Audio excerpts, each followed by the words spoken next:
اعوذ باللہ من الشیطان الرجیم بسم اللہ الرحمن الرحیم الحمد للہ رب العالمین الصلاة والسلام علی اشرف الانبیاء والمرسلین سیدنا و مولانا ابی القاسم مصطفی محمد صلی اللہ علیہ وآلہ وسلم وعلى أهل بيته الطيبين الطاهرين المعصومين واللعنة الدائمة على أعدائهم أجمعين أما بعد فقد قال الله تبارك وتعالى في محكم كتابه ومتقن خطابه بسم الله الرحمن الرحيم يا أيها الرسول بلغ ما أنزل إليك من ربك وَإِن لَمْ تَفْعَلْ فَمَا بَلَّغْتَ رِسَالَتَهُ وَاللَّهُ يَعْصِمُكَ مِنَ النَّاسِ صلوات پڑھیں محمد وآل محمد اللهم صل على محمد وآل محمد وعجل فرجهم اللهم كن لوليك الحجة ابن الحسن صلواتك عليه وعلى آبائه في هذه الساعة وفي كل الساعة وليا وحافظا وقائدا وناصرا ودليلا وعينا حتى تسكنه أرضك طوعا وتمتعه فيها طويلا اللهم صل على محمد وآل محمد وعجل فرجهم امام زمانہ عجل اللہ تعالی فرجہ الشریف کی سلامتی اور حضرت کے ظہور اور مؤمنین اور آپ سب اپنی سلامتی کے لیے باواز بلند صلوات ہدیہ فرمائیں اللہم صل علی محمد وآل محمد وعجل فرجهم بغیر کسی تمہید بغیر کسی مقدمے آپ حضرات کے سامنے بعنوان مجلس چند نکات کی طرف توجہ دلانا چاہوں گا جیسا کہ آپ حضرات کے سامنے جس آیہ کریمہ کی تلاوت کا شرف حاصل کیا تقریباً مذہب تشیع میں بچوں کو حفظ ہے اور مختلف مقامات پر خطبہ و ذاکرین و علماء سے سنتے رہتے ہیں اس آیت کی شان اس کا نزول اور اس آیت کی تفسیر اور ان آیتوں کے مصداق ماشاءاللہ سے تمام اہل تشیع کے بچے بخوبی جانتے ہیں میں چھوٹا سا مقدمہ آپ حضرات کے سامنے بیان کرتا چلوں ظاہراً آیت کا ترجمہ اور تفسیر تقریباً بقدر امکان آپ سب حضرات جانتے ہیں تو لہذا میں ایک چھوٹا سا مقدمہ امامت کے حوالے سے کیونکہ آج ہماری بحث انشاءاللہ آپ حضرات کے سامنے امامت کی عظمت اور معرفت کے حوالے سے ہوگی آئیے سب سے پہلے ہم جانتے ہیں امامت کہتے کسے ہیں اور امامت کی حقیقی معرفت یا امامت کی حقیقی عظمت کیا ہے اگر میں اس جملے کے ساتھ شروع کروں تو برا نہ ہوگا کہ اسلام کا سب سے اہم جز نبوت کے بعد امامت ہے رسول اللہ صلی اللہ علیہ وآلہ وسلم نے اپنی پوری کوششیں اپنی پوری کاوشیں انجام دی اور اگر امامت کو معین نہ کرتے اپنے بعد کسی امام کو معین نہ کرتے اپنا خلیفہ و اپنا جانشین معین نہ کرتے تو رسول اللہ نے جو کچھ محنتیں کی جو کچھ مشقتیں اٹھائیں وہ سارے کی ساری رائے گاں چلی جاتی میں ایک مختصر امامت کی شناخت اور امامت کی عظمت کے حوالے سے گفتگو مناسب سمجھتا ہوں خداوند متعال کے نزدیک امامت ایک اہم منصب ہے بہت ہی زیادہ عظمت اور فضیلت کا حامل ہے یہ منصب امامت اس منصب امامت کی قدر و منزلت اور عظمت کے لیے صرف یہ جملہ کہنا کافی ہے کہ جناب ابراہیم کہ جن کے پاس منصب نبوت ہے اور خداوند متعال کے برگزیدہ نبیوں میں سے ہیں اور بہت ہی محنتیں کی بہت ہی مشقتیں اٹھائیں لیکن اس کے باوجود جب خداوند متعال نے چاہا کہ ابراہیم کے مرتبے اور ابراہیم کی عظمت ابراہیم کے درجے کو مزید بلند کرے تو خداوند متعال نے ابراہیم کی طرف خطاب کیا اور جناب ابراہیم علیہ السلام سے فرمایا انی جاعلک للناس امامہ اے ابراہیم میں تمہیں لوگوں کے لیے امام بناتا ہوں یا ان لوگوں کا پیشوا بناتا ہوں.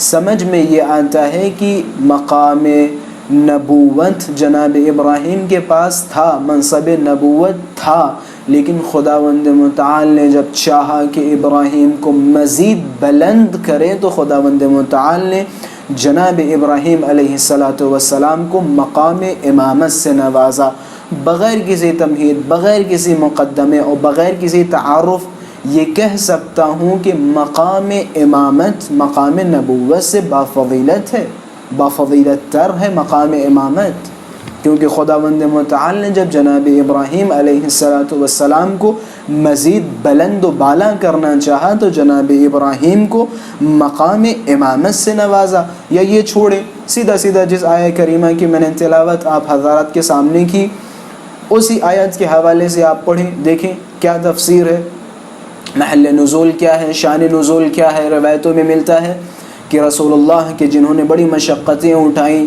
دین اسلام کی خدمت کی، جگہ جگہ نعرہ لگایا، اے لوگوں لا الہ الا اللہ کہو، اللہ ایک ہے، لوگوں کو بتایا توحید، لوگوں کو سکھائی دین، لوگوں کو سکھایا اسلام، لوگوں کو سکھایا تمام معارف دین سے واقفیت دلائی، ان تمام محنتوں، ان تمام مشقتوں کے باوجود خداوند متعال نے ایک کڑک لہجے میں رسول اعظم صلی اللہ علیہ وآلہ وسلم کی جانب خطاب فرمایا اور فرمایا یا ایھا الرسول بلغ ما انزل الیک من ربک، پہنچا دو اس پیغام کو جو پیغام ہم نے تم تک پہنچایا ہے، اگر تم نے یہ پیغام نہیں پہنچایا تو گویا آپ کی یہ 23 سالہ محنت جو آپ نے کار رسالت انجام دیے گویا کچھ بھی انجام نہیں دیا۔ یعنی جو 23 سالہ آپ نے محنت مشقت راہ خدا میں مار کھائی، راہ خدا میں لوگوں نے کچڑا پھینکا، گالیاں دی، آپ کے راستے میں کانٹے بچھائے، یہ ساری مشقتیں رسول اللہ نے برداشت کی، اور آخر میں فرمایا جتنا میں نے صبر کیا اتنا کسی نبی نے صبر نہیں کیا۔ یا اسی طرح سے فرمایا کہ جتنی مشقتیں اور جتنی مصیبتیں مجھ پہ آئیں کسی نبی پہ نہیں آئیں، اتنی مشقتیں اور اتنی محنتوں کے باوجود خدا فرما رہا ہے اے رسول اگر تم نے وہ پیغام نہیں پہنچایا جو پیغام ہم نے آپ کو دیا تو گویا آپ نے کار رسالت انجام ہی نہیں دیا۔ یہ دھمکی ہے خداوند متعال کی۔ خوب وہ پیغام کون سا پیغام ہے؟ روایتوں میں اگر آپ جائیں تو بخوبی روشن ہے، وہ پیغام کچھ اور نہیں بلکہ ولایت امیر المؤمنین علیہ السلام تھی۔ تو سمجھ میں یہ آتا ہے امامت کی عظمت ہے، مقام امامت کی عظمت ہے، منصب امامت کی عظمت ہے۔ خداوند متعال دھمکی دے رہا ہے اگر تم نے یہ پیغام نہیں پہنچایا تو گویا کار رسالت انجام ہی نہیں دیا۔ پھر اسی طرح سے جب رسول اللہ صلی اللہ علیہ وآلہ وسلم نے غدیر کے میدان میں امیر المؤمنین علیہ السلام کو اپنے ہاتھوں پہ بلند کیا اور بلند کرنے کے بعد فرمایا من کنت مولاہ فہذا علی مولا، جس کا میں مولا اس کے یہ علی مولا۔ روایتوں میں ملتا ہے رسول خدا نے خطبہ دیا، امیر المؤمنین علیہ السلام کی شان و شوکت بیان کی، تمام چیزیں جب تمام ہو گئیں تو آیہ کریمہ نازل ہوئی اليوم اکملت لکم دینکم واتممت علیکم نعمتی ورضیت لکم الاسلام دینہ۔ یعنی ولایت امیر المؤمنین علیہ السلام کے اعلان کے بعد خداوند متعال نے آیت نازل کی اور رسول اللہ صلی اللہ علیہ وآلہ وسلم کی جانب خطاب فرماتے ہوئے فرمایا آج دین مکمل ہو گیا، آج ہم اسلام سے راضی ہو گئے۔ یعنی کیا؟ یعنی ولایت علی کے بغیر اسلام تھا، دین تھا، لیکن خدا نے مکمل ہونے کی مہر نہیں لگائی، خداوند متعال نے اپنی رضایت کی مہر نہیں لگائی، بلکہ جب امیر المؤمنین علیہ السلام کی ولایت کا اعلان ہوا تو خداوند متعال نے اپنی رضایت اور تکمیل کی مہر لگا دی۔ یہ عظمت ولایت ہے، یہ منصب امامت و محل امامت کی عظمت ہے کہ جس سے پوری دنیا واقف ہے۔ ایک صلوات پڑھے محمد و آل محمد، اللہم صل علی محمد و آل محمد وعجل فرجہم۔ پھر اسی طرح اگر ان آیتوں میں ہم دقت کریں، ان روایات میں اگر ہم دقت کریں تو بہت سارے نکات ہمارے سامنے ظاہر و واضح و روشن ہوں گے۔ اسی آیہ کریمہ میں اگر آپ ملاحظہ کریں دیکھیں تو تو سب سے پہلا جو نقطہ ہمارے سامنے آتا ہے وہ اس آیت میں 3 چیزیں ہیں. پہلا یہ کہ خداوند متعال نے فرمایا یا ایھا الرسول بلغ ما انزل الیک من ربک، اے رسول وہ پیغام جو ہم نے تمہاری جانب بھیجا ہے وہ پیغام لوگوں تک پہنچا دو. تو اس میں کیا نقطہ ہے؟ ابلاغ ولایت علی کا پہنچانے کا پیغام جو خداوند متعال نے دیا تھا، یعنی تبلیغ ولایت. پھر آگے بڑھیں، خداوند متعال فرماتا وَإِن لَّمْ تَفْعَلْ فَمَا بَلَّغْتَ رِسَالَتَهُ، دھمکی دے رہا ہے اگر آپ نے علی کی ولایت لوگوں تک نہیں پہنچائی تو گویا 23 سالہ کار رسالت بیکار و بے سود ہے. اور آگے بڑھتے خداوند متعال ارشاد فرماتا ہے وَاللَّهُ يَعْصِمُكَ مِنَ النَّاسِ، علی کی ولایت بیان کریں. اگر آپ نے علی کی ولایت بیان نہیں کی تو آپ کی یہ 23 سالہ رسالت بیکار و بے سود. اور اگر علی کی ولایت بیان کی اور آپ کے دل میں اگر ڈر ہے لوگوں کا تو بے خبر ہو جائیں. واللہ یعصمک من الناس، خدا ذمہ داری لیتا ہے، آپ کو کچھ نہیں ہوگا، اللہ آپ کی حفاظت کرے گا، یعنی خداوند متعال سیکورٹی دے رہا ہے. تو سمجھ میں یہ آتا ہے اسی آیت کو آج ہم اپنے اوپر تطبیق کر کے یہ جان سکتے ہیں، یہ کہہ سکتے ہیں کہ ہم سب کا فریضہ یہ ہے کہ ہم ولایت علی خوب بیان کریں.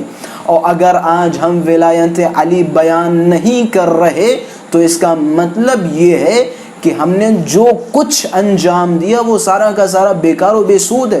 اور ماشاءاللہ سے اس طرح کی ہمارے پاس روایتیں بہت ہی زیادہ، انشاءاللہ اگر وقت رہا تو میں اسی مجلس میں اشارہ کروں گا. بہت ساری روایات ہیں، بہت ساری حدیث ہیں کہ جن میں معصومین علیہم السلام فرماتے ہیں کہ اگر آپ نے امیر المؤمنین علیہ السلام کی ولایت کا دامن چھوڑ دیا تو آپ کے سارے اعمال بیکار. یا اسی طرح سے روایت ہے کہ بغیر محبت علی آپ کی نمازیں بیکار، آپ کے روزے بیکار، آپ کے حج بیکار، تمام اعمال بیکار ہیں بغیر ولایت علی. تو دوسرا نقطہ. تیسرا نقطہ یہ ہے کہ آج ہم ذاکرین، خطبہ، علماء اس آیت پہ دقت کریں. پہلا یہ کہ تبلیغ ولایت، دوسرا یہ کہ اگر آپ نے ولایت کی تبلیغ نہیں کی تو آپ کے سارے اعمال بیکار، جو کچھ ہم بیان کر رہے ہیں بیکار و بے سود ہے.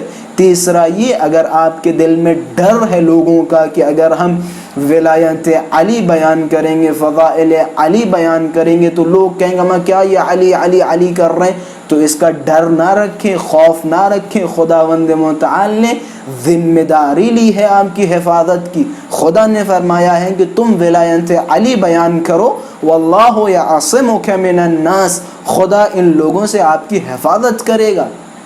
ممکن ہے کوئی سوال کرے کہ ہمیں یہ آیت تو رسول اللہ صلی اللہ علیہ وآلہ وسلم کو خطاب کر رہی ہے، آپ یہ خطبہ و ذاکرین کے پیچھے کیوں پڑے ہوئے ہیں؟ نہیں آغا جان، قرآن مجید کی روش یہ ہے کہ قرآن کبھی کبھی کہتا دروازے سے ہے لیکن سنانے کا مقصد دیوار کو ہوتا ہے. مثلا خداوند متعال نے ارشاد فرمایا لئن اشرکت لیحبطن عملک، یہ کس کی طرف خطاب کر رہا ہے؟ رسول اعظم صلی اللہ علیہ وآلہ وسلم کی جانب. خوب ذرا مجھے آپ یہ بتائیں کیا رسول اعظم صلی اللہ علیہ وآلہ وسلم کے اندر شرک کی کوئی گنجائش ہے؟ کیا رسول اللہ شرک کر سکتے ہیں؟ کیا رسول اللہ خدا کا شریک کسی کو قرار دے سکتے ہیں؟ خوب وہ رسول کے جس نے اتنی محنتیں، اتنی مشقتیں، جو جگہ جگہ خداوند متعال کی وحدانیت کے نعرے لگا رہا ہے، لا الہ الا اللہ تفلحو کے نعرے لگا رہا ہے، وہ رسول کیا شرک کر سکتا ہے؟ خوب نہیں کر سکتا.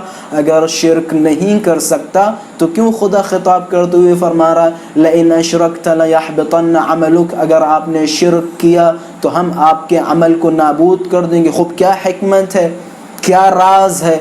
میں نے شروع میں آپ سے کہا تھا نا، کبھی کبھی قرآن کہتا در سے ہے لیکن سناتا دروازے کو، یا اسی طرح سے کہتا دیوار سے ہے، سنانے کا مقصد ہوتا ہے دروازے کو. تو آپ کے نظر میں اور آپ کے سامنے واضح ہوئی کہ خداوند متعال رسول اللہ سے کہہ رہا ہے کہ شرک نہ کرو، اگر آپ نے شرک کیا تو ہم آپ کے عمل کو نابود کر دیں گے. کہہ رسول اللہ سے رہا ہے لیکن سنانے کا مقصد ہے ہمیں اور آپ کو. خدا بتانا یہ چاہ رہا ہے کہ مسئلہ یہ شرک میرے نزدیک اتنا برا ہے، اتنا برا ہے کہ اگر یہ رسول جسے میں نے رسول بنا کے بھیجا، یہ رسول بھی اگر شرک کر دے تو ہم اس کے عمل کو نابود کر دیں گے. ذرا سوچو تمہارا کیا ہوگا. اب واضح ہوا کہ قرآن کہتا دروازے سے ہے، سنانے کا مقصد دیوار کو ہوتا ہے۔ اب آئیے پھر اسی آیت کے جانب کہ جس میں خدا کہہ رہا یا ایھا الرسول بلغ ما انزل الیک من ربک، اے رسول پہنچا دو اس پیغام کو جو پیغام خدا نے آپ کی جانب بھیجا ہے۔ اس پیغام میں خوب مخاطب کون ہے؟ رسول اعظم۔ خدا رسول سے کہہ رہا ہے رسول علی کی ولایت لوگوں تک پہنچا دو۔ اگر آپ نے علی کی ولایت لوگوں تک نہیں پہنچائی تو آپ کے سارے اعمال بیکار، یہ آپ کا کار رسالت بیکار و بے سود۔ خوب رسول اللہ جگہ جگہ علی کی محبت کے نعرے لگا رہے ہیں، علی سے شدید عشق ہے، شدید پیار ہے۔ کیا رسول اللہ علی کی ولایت لوگوں تک نہیں پہنچاتے جو خدا نے اتنی بڑی دھمکی دے دی؟ یہاں مسئلہ کچھ اور ہے۔ مسئلہ یہ ہے کہ خدا کہہ رسول اللہ سے رہا ہے لیکن سنانے کا مقصد ہمیں اور آپ کو ہے۔ یعنی خدا بیان کرنا اور بتانا چاہ رہا ہے کہ دیکھو ساری چیزیں ایک طرف، لیکن ولایت علی ابن ابی طالب میرے نزدیک اتنی حساس ہے کہ اگر یہ رسول کے جسے رسول بنا کے بھیجا، یہ رسول اگر علی کی ولایت کی تبلیغ میں کوتاہی کرے تو ہم اس کے تمام کار رسالت کو نابود کر دیں گے، بیکار و بے سود کر دیں گے۔ ذرا سوچو تمہارا کیا ہوگا اگر تم ولایت علی کی تبلیغ میں کوتاہی کرو۔ تو یہ ہے ولایت امیر المؤمنین علیہ السلام کے جس میں خدا بہت ہی زیادہ حساس ہے۔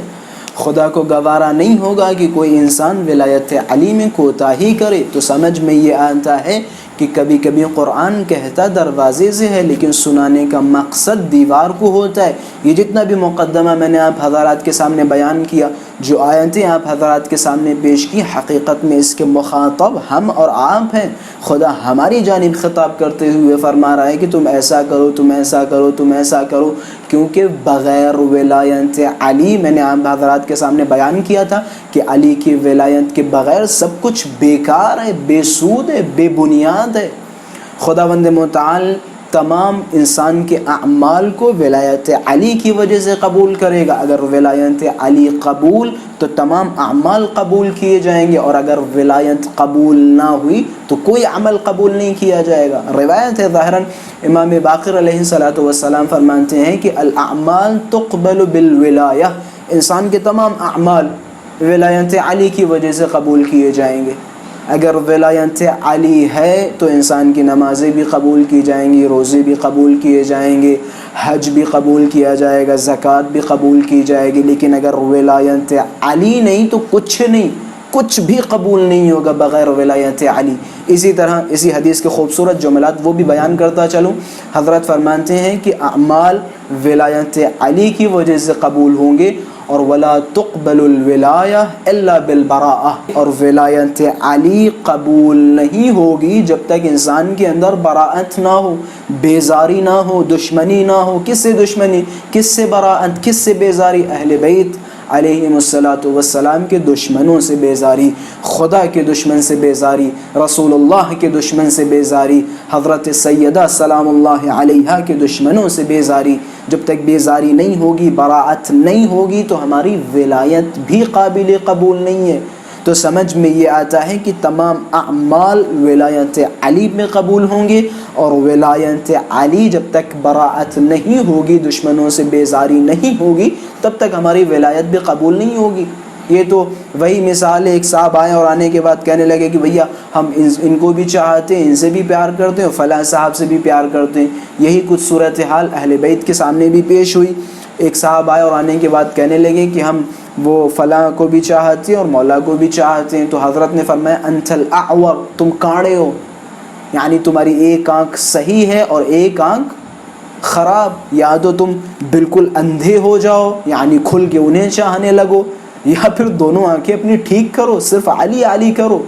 تو سمجھ میں یہ آتا ہے، میں اپنی بحث کو زیادہ طولانی نہیں کروں گا، بغیر ولایت علی انسان کا کوئی عمل قابل قبول نہیں ہے۔ اور سیدھی سیدھی روایات ہیں، روایتوں میں ملتا ہے لو کان رجلا قام لیلہ وصام نہارا، اگر کوئی انسان پوری رات نمازیں پڑھے، پوری زندگی روزے رکھے اور اسے خداوند متعال پورا پہاڑ دے دے سونا و چاندی ہیرا و جواہرات کا، اور وہ سارا کا سارا مال راہ خدا میں صدقہ دے دے، اور خوب حج کرے، پیدل حج کرے، نبی دونم فلاں فلاں فلاں ہزاروں چیزیں، اور آخر میں بین الرکن والمقام قتل کر دیا جائے، شہید کر دیا جائے خانہ کعبہ کے پاس، لیکن اس کے دل میں ولایت علی نہ ہو، تو امام فرماتے ہیں روز محشر خداوند متعال اس کا گریبان پکڑ کے جہنم میں پھینکے گا۔ اگر انسان کے اندر ولایت علی نہیں تو ولایت علی کے بغیر انسان کا کوئی عمل قابل قبول نہیں ہے۔ تو سمجھ میں یہ آتا ہے کہ انسان کا کوئی عمل قبول نہیں اگر اس کے اندر ولایت علی نہ ہو۔ ولایت علی عمل کی صحت کی شرط ہے۔ میں ایک چھوٹی سی بحث آپ حضرات کے سامنے کرنا چاہتا ہوں۔ مثلا آپ جائیں، ایک عمل کے صحیح ہونے کی شرط ہے اور ایک عمل کے قبول ہونے کی شرط ہے۔ شرط صحت العمل، شرط قبولیت عمل۔ مثلا آپ حضرات کے سامنے میں نماز کی مثال دوں، نماز میں وضو صحت عمل کی شرط ہے یا قبولیت عمل؟ بے شک صحت عمل کی شرط ہے۔ یعنی کیا؟ یعنی اگر آپ نے نماز پڑھی بغیر وضو کے تو آپ کی نماز صحیح ہی نہیں ہے۔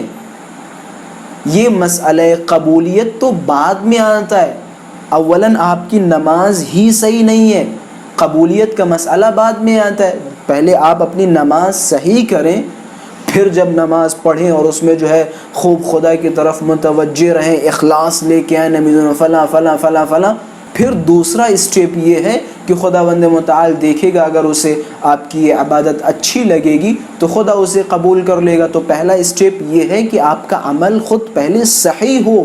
یعنی سمجھ میں یہ آتا ہے کہ وضو صحت عمل کی شرط ہے۔ یعنی اگر نماز سے پہلے آپ نے وضو نہیں کی تو آپ کی نماز صحیح ہی نہیں۔ قبولیت کی تو بعد میں بات آتی، پہلے آپ کی نماز ہی صحیح نہیں ہے۔ اب علماء فرماتے ہیں ولایت علی عمل کے قبولیت کی شرط نہیں ہے بلکہ عمل کے صحیح ہونے کی شرط ہے۔ یعنی اگر آپ نے نماز ادا کی اور آپ کے دل میں ولایت علی نہیں تو آپ نے جو نماز پڑھی یہ نماز ہی صحیح نہیں ہے۔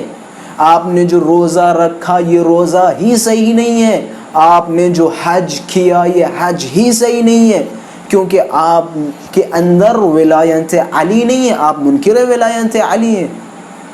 ولایت علی کے بغیر انسان کے تمام فعل بیکار ہیں، بیکار و بے سود ہیں۔ میں نے بارہا اس سے پہلے بھی اس موضوع پہ مختلف مجالسیں پڑھی ہیں، آپ حضرات یوٹیوب پہ دیکھ سکتے ہیں، میں دوبارہ اس موضوع کی تکرار نہیں کروں گا۔ ایک صلوات پڑھے محمد و آل محمد، اللہم صلی علی محمد و آل محمد وعجل فرجہ۔ ہم سب کا سب سے بڑا فریضہ یہ ہے کہ ہم ولایت علی کو خوب سمجھیں، خوب پرکھیں، لوگوں کو بتائیں، لوگوں سے سیکھیں۔ ہماری ولایت بہت کمزور ہے، ہم ولایت علی میں اتنے کمزور ہیں کہ چھوٹے چھوٹے شبہات جب ہمارے درمیان آتے ہیں تو ہم بہک جاتے ہیں، ہم گمراہ ہو جاتے ہیں، ہم ٹھوکریں کھانے لگتے ہیں۔ کیوں؟ کیونکہ ہم نے خوب صحیح طریقے سے ولایت علی کو سمجھا نہیں ہے۔ ہماری کوشش یہ ہونا چاہیے کہ ہم منصب امامت کو بخوبی سمجھیں۔ منصب امامت کو اگر ہم نہیں سمجھیں گے تو ہم گمراہ ہو جائیں گے۔ اور یہی وجہ ہے کہ وہ افراد کہ جنہوں نے امام حسین علیہ السلام کو اتنے زیادہ خطوط لکھے، بعض روایتوں میں ہے 18,000 سے زائد یا ہزاروں کی تعداد میں جو خطوط امام حسین علیہ السلام کے پاس آئے، ان خطوط میں اگر آپ ملاحظہ کریں تو جملات دیکھیں۔ بعض کہہ رہے تھے کہ اگر آپ ہماری ہدایت کے لیے نہیں آئے تو روز محشر ہم آپ کی شکایت کریں گے کہ ہم بلاتے رہے لیکن حسین ابن علی ہماری ہدایت کے لیے نہیں آئے۔ یہ دیکھیں ان کے خطوط ہیں۔ یہ پھر کیا ہوا؟ بلانے والے اتنے زیادہ تھے لیکن ان کے زبانی دعوے تھے۔ کیوں؟ کیونکہ یہ ولایت کے منصب سے واقف نہیں تھے، ولایت کی عظمت سے واقف نہیں تھے، امام حسین کے مرتبے سے واقف نہیں تھے۔ انہیں صرف ظاہری طور پہ حسین ابن علی اور اسی طرح سے موٹی موٹی چیزوں کا علم تھا، بس حقیقی معرفت ان کے پاس نہیں تھی۔ کیا ہوا؟ امام حسین علیہ السلام نے جناب مسلم کو ان کے درمیان بھیجا، اور بھیجنے کے بعد کیا ہوا؟ روایتوں میں ملتا ہے جناب مسلم جب کوفے میں پہنچے تو کوفے کا ماحول عجیب و غریب ہے. لوگ جناب مسلم کے ارد گرد جناب مسلم کو گھیرے ہوئے کھڑے ہیں. روایتوں میں ملتا ہے کہ ایک رات یا چند دنوں میں جناب مسلم کی 18,000 لوگوں نے بیعت کی. بقول شیخ عباس قمی ایک دن میں 18,000 لوگوں نے بیعت کی. خود جناب مسلم نے جب دیکھا کہ کوفے کا ماحول بہت اچھا ہے، آب و ہوا بہت اچھی ہے، ساری فضا فضائے حسینی ہے، تو جناب مسلم بن عقیل نے امام حسین کی جانب خط لکھا اور امام حسین کو بلایا کہ جی ماحول بہت اچھا ہے، آپ تشریف لے کے آئیں. لیکن مسلم کو نہیں پتا تھا کہ ان کے اندر صرف زبانی دعوے ہیں، بالکل معرفت نہیں ہے. نہ امام حسین کی معرفت ہے، نہ امیر المؤمنین کی معرفت ہے، نہ منصب امامت کی معرفت ہے. پھر کیا ہوا؟ جناب مسلم کو تک و تنہا چھوڑ دیا سارے کوفے والوں نے. روایتوں کے جملے ہیں، میں تھوڑا سا جناب مسلم کی شخصیت کے حوالے سے، جناب مسلم کی غربت کے حوالے سے 2-3 جملے آپ حضرات کی خدمت میں بیان کروں گا، کیونکہ اس سال ظاہراً ہم جناب مسلم کی شہادت بڑے زور و شور سے مناتے ہیں، لیکن اس سال ماحول خراب ہونے کی وجہ سے، اس وبا، اس بیماری کی وجہ سے ہم جناب مسلم کو کھل کے پرسہ نہ دے سکے. تو لہذا انشاءاللہ اگر حیات رہی، زندگی رہی، تو اگلے سال انشاءاللہ ہم تمام اہل بیت علیہم الصلاۃ والسلام کی شہادت پر اہل بیت علیہم الصلاۃ والسلام کو دل کھول کے پرسہ دیں گے، مجالس برپا کریں گے، ہیئتیں برپا کریں گے. ہاں زیادہ ہو جناب مسلم کہ جنہوں نے 18,000 لوگوں کی بیعت اپنی آنکھوں سے دیکھی، اور تھوڑی دیر کے بعد، کچھ دنوں کے بعد روایتوں میں ملتا ہے جناب مسلم نماز مغرب کے بعد جب اٹھے تو دائیں طرف دیکھتے ہیں کوئی نظر نہیں آتا، بائیں طرف دیکھتے ہیں کوئی نظر نہیں آتا. وہ افراد کہاں گئے جنہوں نے مسلم کی بیعت کی تھی؟ روایتوں کے جملے میں جناب مسلم کی شہادت نہیں بیان کروں گا. جناب مسلم کو گرفتار کر لیا گیا. گرفتار کرنے کے بعد جناب مسلم کو دارالامارہ کی چھت پہ لے جایا گیا. اولاً جناب مسلم کی گردن تن سے جدا کی گئی، پھر روایتوں میں ملتا ہے جناب مسلم کے بدن کو دارالامارہ کی چھت سے زمین کی طرف پھینک دیا گیا. ہاں عزادارو، جناب مسلم کی شہادت کے بعد جناب مسلم کے 2 ننھے بچے کہ جن کا نام محمد و ابراہیم تھا، کوفے کی تنگ گلیوں میں اکیلے پھر رہے ہیں، کوئی یاور و مددگار نہیں ہے. روایتیں کہتی ہیں ان دونوں بچوں کو ابن زیاد ملعون نے گرفتار کروایا، اور گرفتار کرنے کے بعد ایک زندان میں ڈال دیا. کافی عرصے تک یہ دونوں بچے زندان میں رہے، یہاں تک کہ کربلا سے جو قیدی بنا کے لائے گئے تھے وہ قیدی بھی ان دونوں بچوں کے ساتھ رکھے گئے، اور آخر کار ان تمام قیدیوں کو رہا کر دیا گیا، لیکن ان دونوں بچوں کو رہا نہ کیا گیا. روایتوں میں ملتا ہے امام سجاد نے بڑا زیادہ اصرار کیا کہ ان دونوں بچوں کو رہا کر دو، لیکن ابن زیاد ملعون کو عجیب دشمنی تھی ان دونوں بچوں سے، ان دونوں بچوں کو رہا نہ کیا. روایتیں کہتی ہیں امام سجاد کو رہا کر دیا گیا، ان دونوں بچوں کو اسی زندان میں رکھا گیا. کافی عرصہ تک یہ دونوں بچے اسی زندان میں رہے. ان کے لیے رات میں کھانا آیا کرتا تھا. جب ان دونوں بچوں نے دیکھا کہ دن میں کوئی کھانا نہیں آتا ہے، صرف رات میں کھانا آتا ہے، تو چھوٹے بھائی نے بڑے بھائی سے کہا کیوں نہ ہم پورا دن روزہ رکھیں اور رات کو اسی کھانے سے افطار کریں. لہذا ان دونوں بھائیوں نے روزہ رکھنا شروع کر دیا. روایتوں میں ملتا ہے کافی عرصے کے بعد جب اس زندان کا نگہبان بدلا گیا تو ایک ضعیف پیر مرد شخص اس زندان کا نگہبان بن کے آیا. اس ضعیف شخص نے دیکھا کہ یہ 2 بچے ہیں جو دن کو روزہ رکھتے ہیں اور رات کو عبادتیں انجام دیتے ہیں، نمازیں ادا کرتے ہیں. روایتوں میں ملتا ہے ایک دن یہ بوڑھا شخص ان دونوں بچوں کے پاس گیا. جانے کے بعد دیکھا یہ دونوں بچے عبادت میں مصروف ہیں، ایک دوسرے کے چہرے کی طرف دیکھ دیکھ کر گریہ کر رہے ہیں. دونوں بچوں نے مشورہ کیا کہ کیوں نہ ہم اس زندان دار کے پاس جاتے ہیں اور جانے کے بعد اپنی شناخت کرواتے ہیں، انہیں بتاتے ہیں کہ ہم کون ہیں. روایتوں میں ملتا ہے یہ دونوں بچے اس ضعیف شخص کے پاس گئے اور جانے کے بعد اس ضعیف شخص سے کہا ذرا بتا کیا تو رسول اللہ کو جانتا ہے؟ اس پیر مرد اس بوڑھے آدمی نے کہا کیسے نہ جانوں جبکہ میں دین اسلام کا پیروکار ہوں، رسول اللہ ہمارے رسول ہیں، کیسے ممکن ہے کہ ہم رسول اللہ کو نہ پہچانتے ہوں؟ بس اتنا سننا تھا۔ جناب ابراہیم نے فرمایا ذرا بتا کیا تو علی ابن ابی طالب کو جانتا ہے؟ عجب نہیں، اس بوڑھے شخص نے کہا کیسے نہ جانتا ہوں جبکہ وہ میرے مولا ہیں، وہ میرے پہلے امام ہیں۔ پھر کہا ذرا بتا کیا تو امام حسن کو جانتا ہے؟ پھر پوچھا کیا تو امام حسین کو جانتا ہے؟ تڑپ کی یہ شخص کہنے لگا بے شک میں امام حسین کو جانتا ہوں، امام حسین کو کربلا کے میدان میں شہید کر دیا۔ میں روز دن و رات شب و روز صرف و صرف امام حسین کے بارے میں سوچتا ہوں۔ جب بچوں نے یہ سنا پھر بچوں نے کہا کیا تو غریب کوفہ مسلم کو جانتا ہے؟ عجب نہیں، اس شخص نے کہا جی میں جانتا ہوں، مسلم بن عقیل کو بڑی بے رحمی سے کوفے کی گلیوں میں مارا گیا اور پھر دارالعمارہ کی چھت سے نیچے گرا دیا گیا۔ بس اتنا سننا تھا۔ دونوں بچے تڑپ گئے کہ تجھے نہیں معلوم میں مسلم بن عقیل کا فرزند محمد ہوں، یہ ابراہیم ہے۔ بس اتنا سننا تھا۔ زندان دار پریشان ہو گیا، حیران ہو گیا، ہاتھوں کو جوڑا کہ آقا زادو مجھے معاف کر دو، اگر تم چاہو تو یہاں رہو یا اگر تم چاہتے ہو تو میں تمہیں آزاد کرتا ہوں۔ بس عزیزان محترم آپ کی زحمتوں کو تمام کرتا ہوں۔ روایتوں میں ملتا ہے رات کے اندھیرے میں زنداندار نے ان دونوں بچوں کو رہا کر دیا۔ یہ دونوں بچے ایک درخت کے نیچے پہنچے جہاں بہت ساری عورتیں پانی لینے کے لیے آتی تھی۔ حارث کی زوجہ یا حارث کی کنیز آئی اور ان دونوں بچوں کو دیکھا، اپنے گھر لے کے گئی۔ حارث ملعون جو پورا دن اور رات ان دونوں بچوں کی تلاش میں پھر رہا تھا، ابن زیاد ملعون نے 2000 درہم کا انعام رکھا تھا کہ جو بھی ان دونوں بچوں کو لے کے آئے۔ روایتوں میں ملتا ہے حارث ملعون جیسے ہی گھر میں داخل ہوا سو گیا۔ رات میں ان دونوں بچوں نے خواب دیکھا۔ ایک بھائی دوسرے بھائی سے کہتا ہے بھائی میں نے خواب میں دیکھا ہے میرا مولا امیر المؤمنین آئے اور آنے کے بعد فرمایا کہ جلد ہی تم دونوں مجھ سے ملحق ہو جاؤ گے۔ بس اتنا سننا تھا۔ دونوں بھائیوں نے ایک دوسرے کو گلے سے لگایا اور چیخ مار مار کے رونے لگے۔